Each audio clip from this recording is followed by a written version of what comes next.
Eclesiastes no capítulo 11,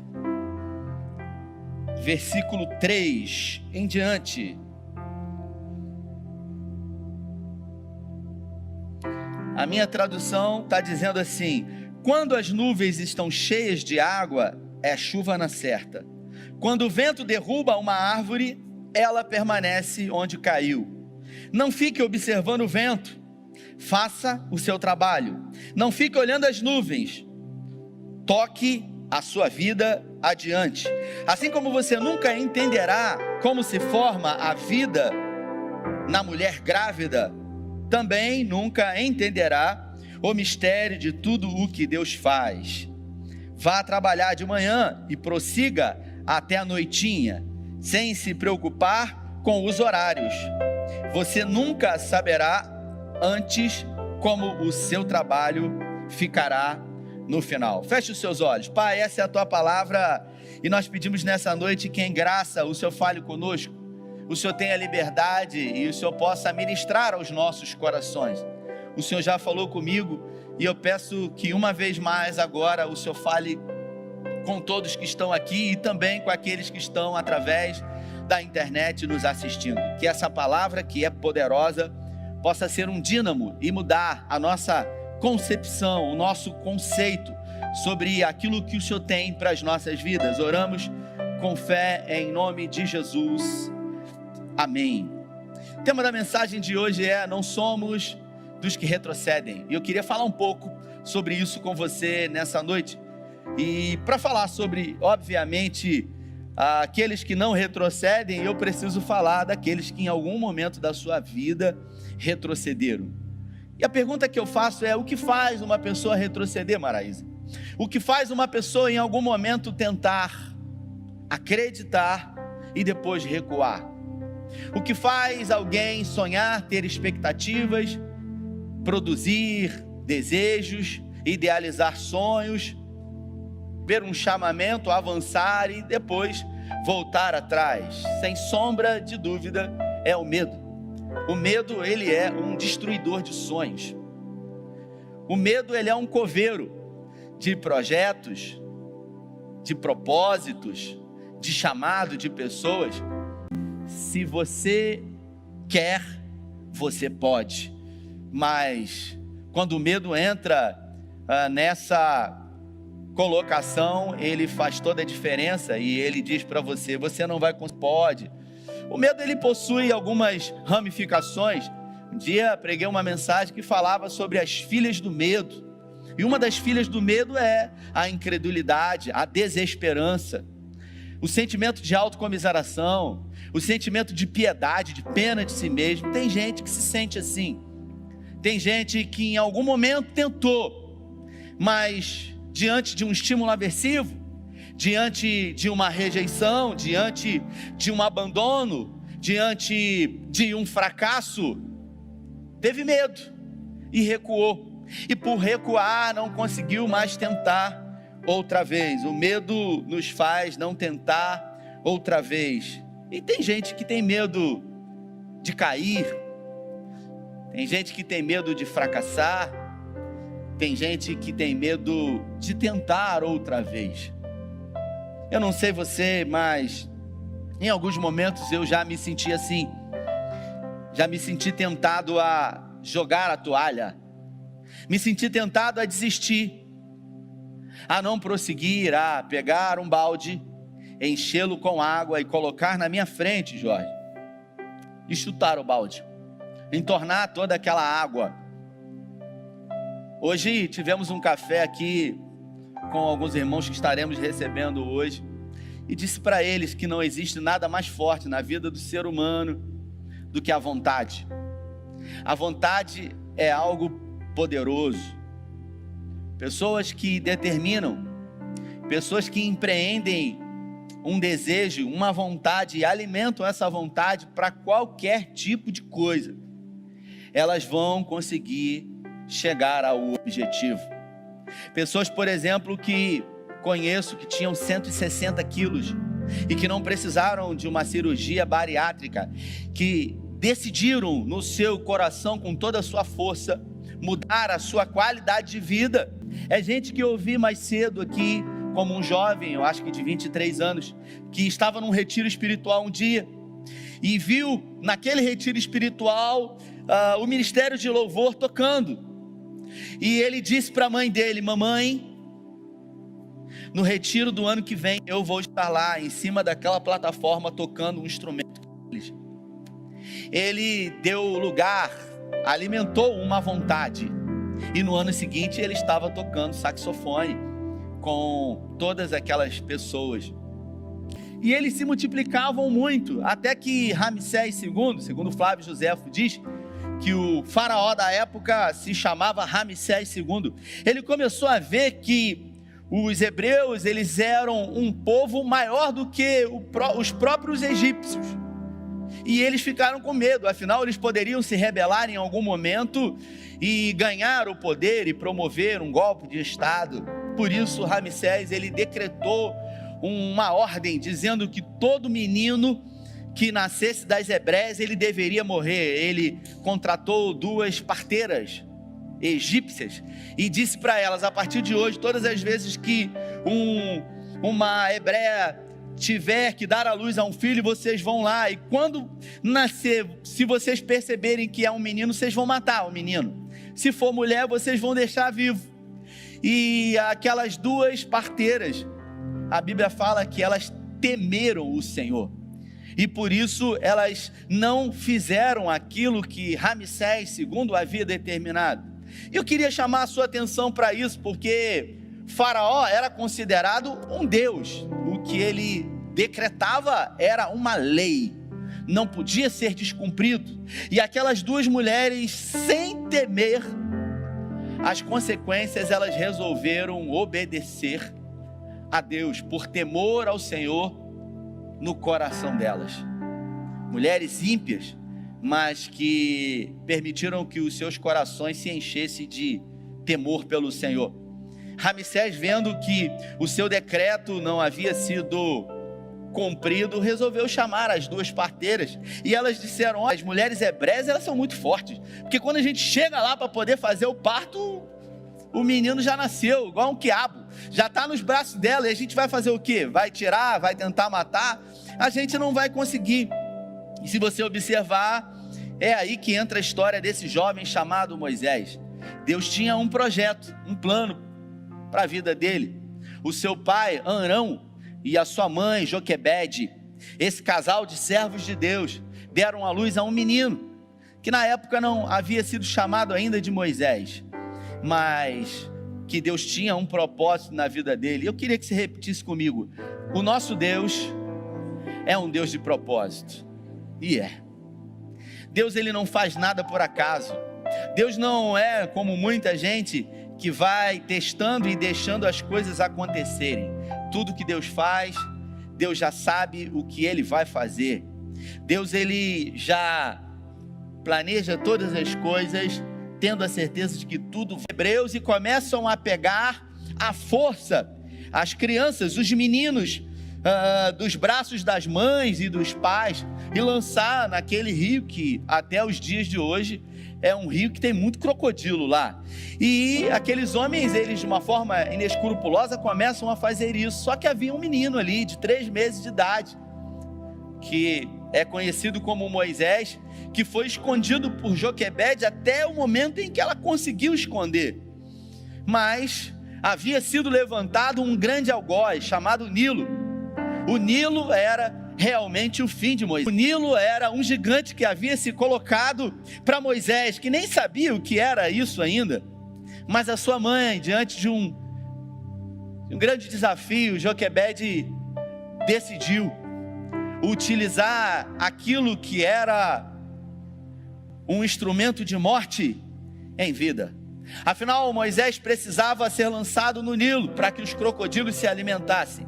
Joquebede não tinha escolha, e ela resolveu utilizar o gigante para ser um instrumento de um grande testemunho de Deus. Se Moisés precisava ser lançado no Nilo, foi exatamente o Nilo que Joquebede usou para testemunhar aquilo que Deus ia fazer. Ela pegou um cesto e ela começou a tapar os furos daquele cesto, e ela lançou esse menino no rio Nilo, não sabendo o que iria acontecer.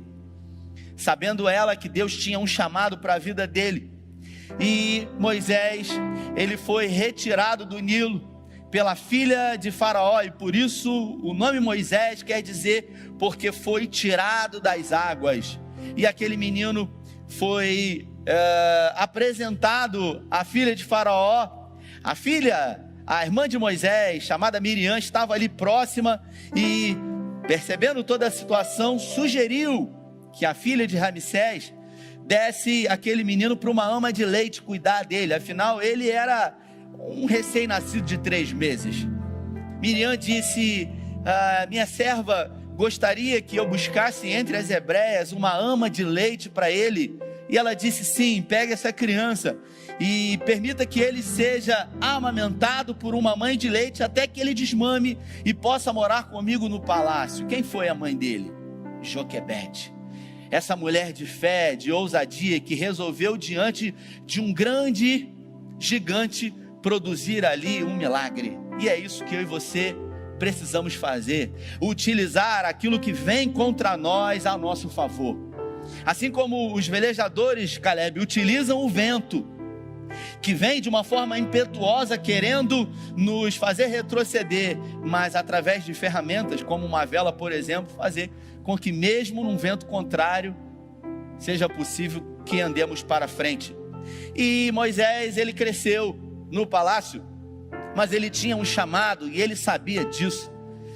E ele aprendeu sobre a cultura da época. Alguns dizem que Moisés, ele estudou na Universidade do Sol, que era uma grande universidade da época, e ele se tornou um homem inteligente, um homem influente, um guerreiro. Flávio Josefo diz na História dos Hebreus que Moisés, ele comandou as tropas do sul do Egito, e ele foi um grande general, até que o chamado de Deus na vida dele começou a pulsar no seu coração.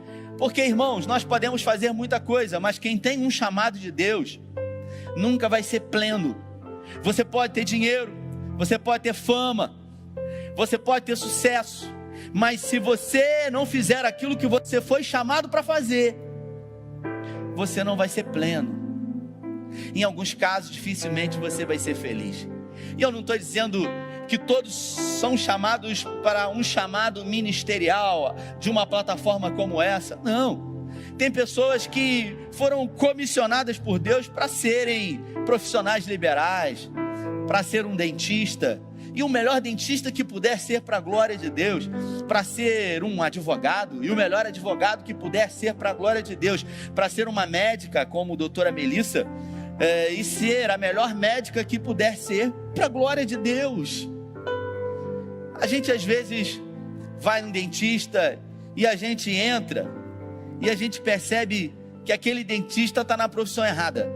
E a gente às vezes vai num dentista e a gente tem a sensação de que aquela pessoa nasceu para fazer aquilo. Quando você leva o seu filho ou a sua filha lá no consultório da doutora Melissa, e ela atende com tanto carinho, com tanta atenção, com tanto cuidado, com tanta preocupação, quando você sai de lá, você sai com a certeza de que ela nasceu para fazer exatamente isso. E assim, em muitas profissões e áreas da vida, quem está entendendo o que eu estou falando e já passou por essa experiência, é exatamente assim, gente. Só que Moisés, ele foi chamado não para ser um príncipe, não para estar diante do luxo, do poder e da fama. Ele foi comissionado por Deus para ser o libertador do povo de Deus. Só que em algum momento Moisés, diante do nome, do conforto, da fama, ele ficou aguardando a hora certa de agir. E esse texto que eu li do Eclesiastes diz que quem observa muito as nuvens nunca vai plantar nada. Quem fica olhando para o vento nunca vai decidir e tomar uma atitude em relação àquilo que se deseja, em relação àquilo que se quer para a vida. E foi assim com Moisés. Ele esperou, e ele esperou durante 40 anos.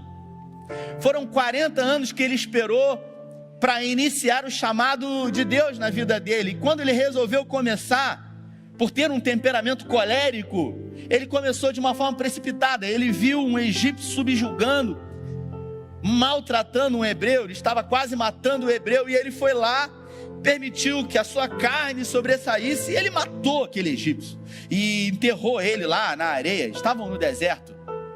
Só que Moisés achou que ninguém tinha visto aquilo, e ele foi embora.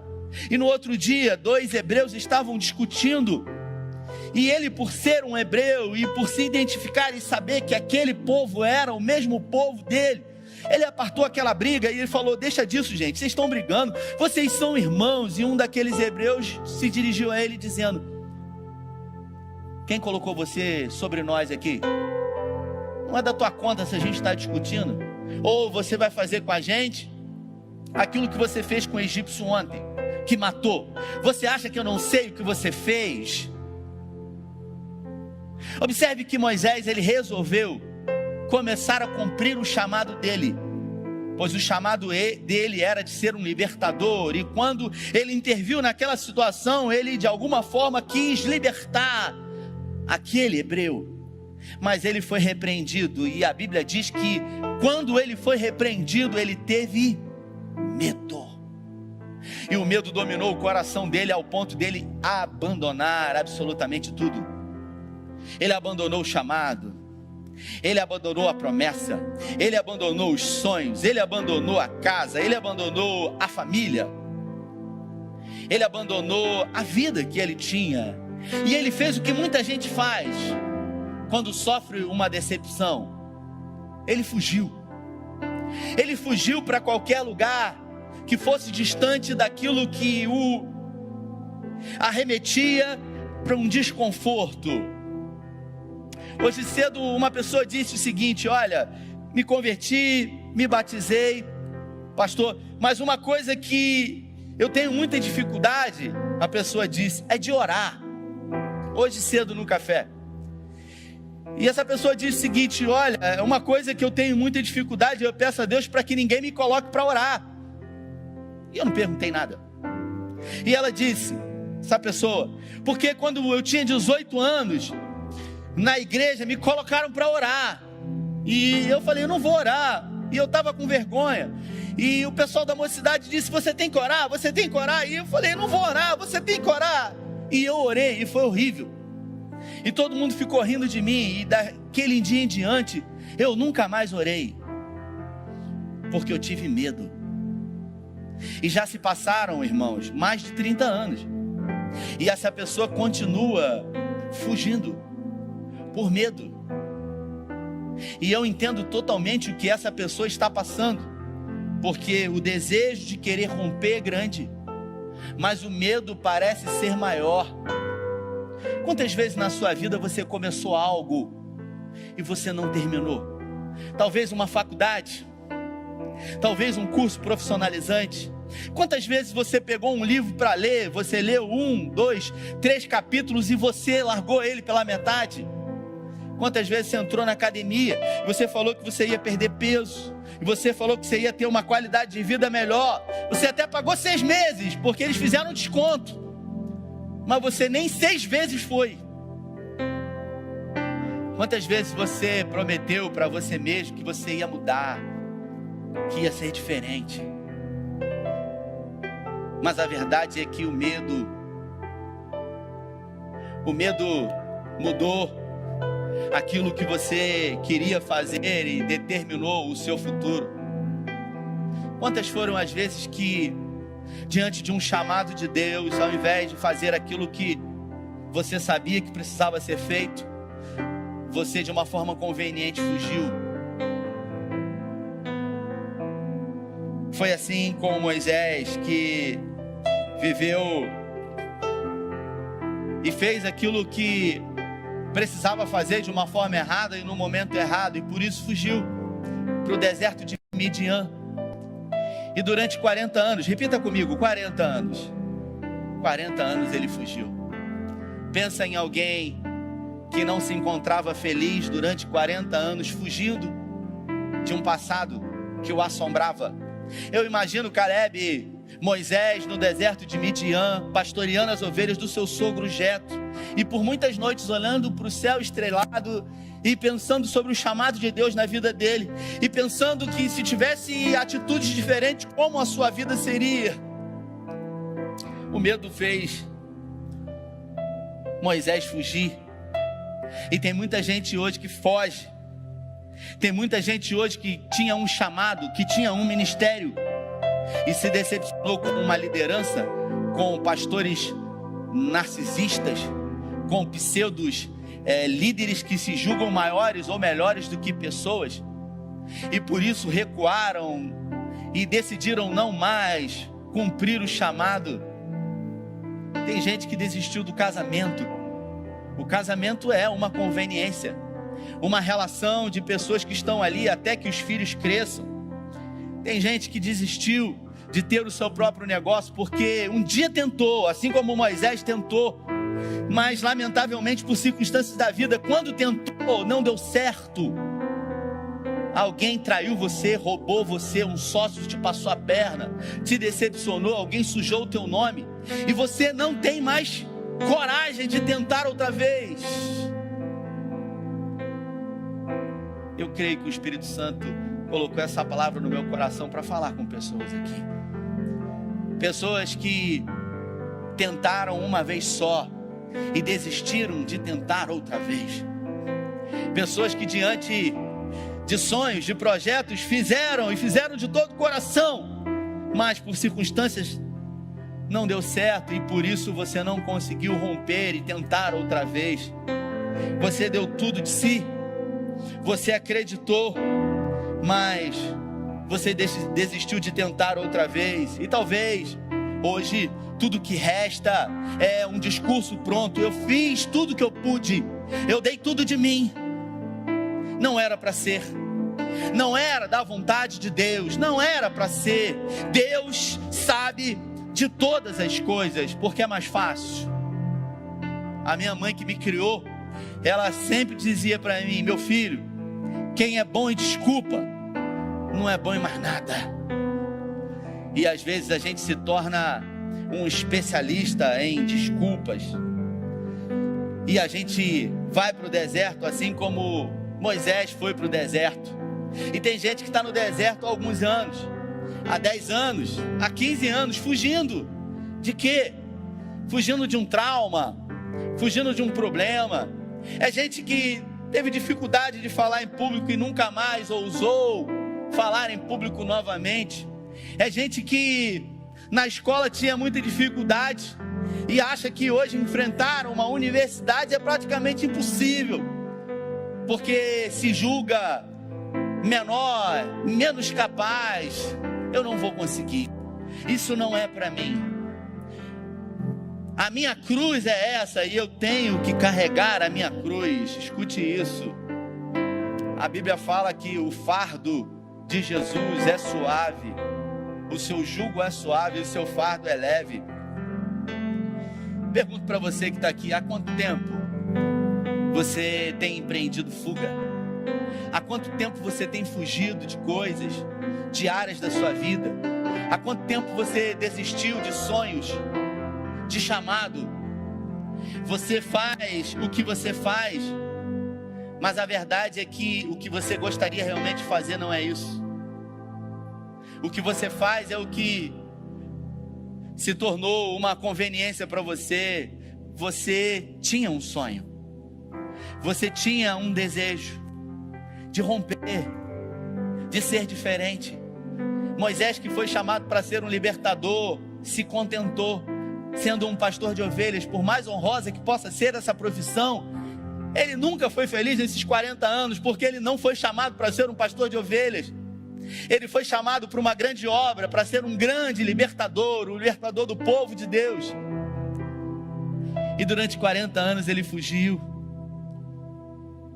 No capítulo 3, no versículo 10, Deus diz para ele: é hora de voltar, Moisés.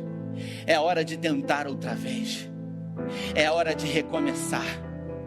É hora de você juntar as suas forças e não desistir, porque eu sou contigo.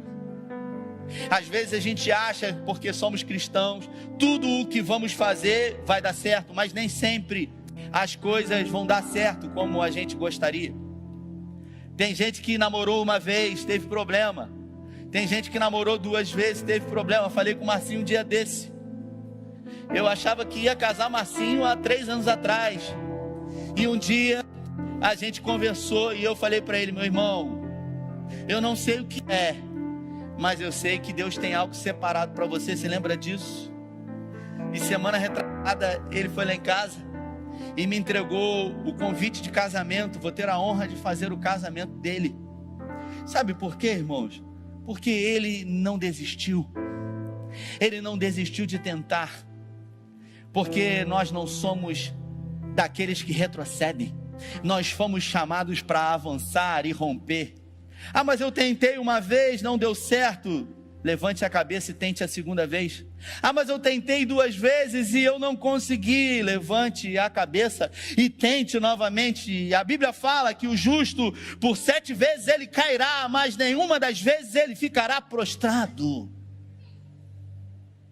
E eu queria convidar você que veio aqui hoje, e ao ouvir essa palavra, já se identificou com alguma área da sua vida que se encontra parada, seja o seu ministério, seja a sua profissão, seja o seu casamento, seja algo que envolve a sua vida financeira.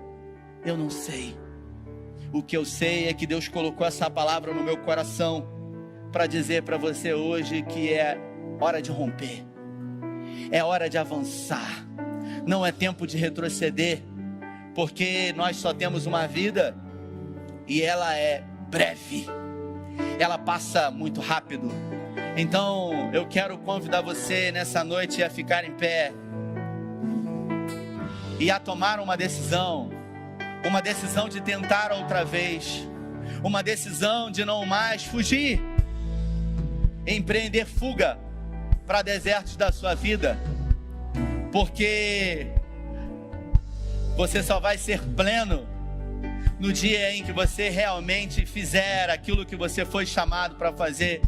Enquanto eles vão adorar ao Senhor, eu queria que você rasgasse o seu coração e que você colocasse diante de Deus a área da sua vida, o deserto da sua vida, as fugas existenciais que você tem empreendido e que hoje o Espírito Santo falou com você. Enquanto eles vão adorar, eu e você vamos rasgar o nosso coração. Quero orar com você. Você que foi alvo dessa mensagem. Você que o Espírito Santo está incomodando você aí. Você que sabe que tem um chamado, mas o que falta para você é força. Ou talvez o que sobra em você é medo. Medo de tentar de novo.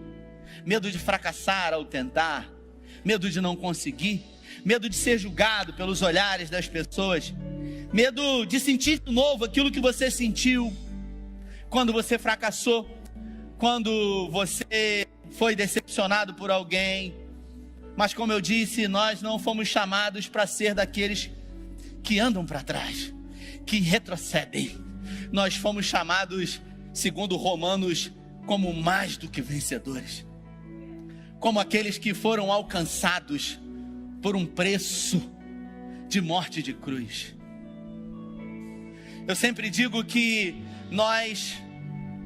um dos maiores erros que nós cometemos é querer invalidar aquilo que foi feito por nós na cruz, quando deixamos de viver aquilo que é para vivermos, porque a palavra do Senhor diz que foi liberado através da cruz um direito, uma condição.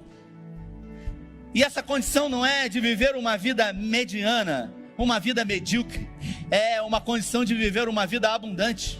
É uma condição de pisar em serpentes e em escorpiões. É uma condição de não ter medo, de não ser dominado por ele. Sabe, o medo, ele é inerente ao humano, mas ele não pode dominar você. Porque quando o medo te domina, um impostor ele surge, e não é mais você, e sim o medo que determina qual será o seu futuro.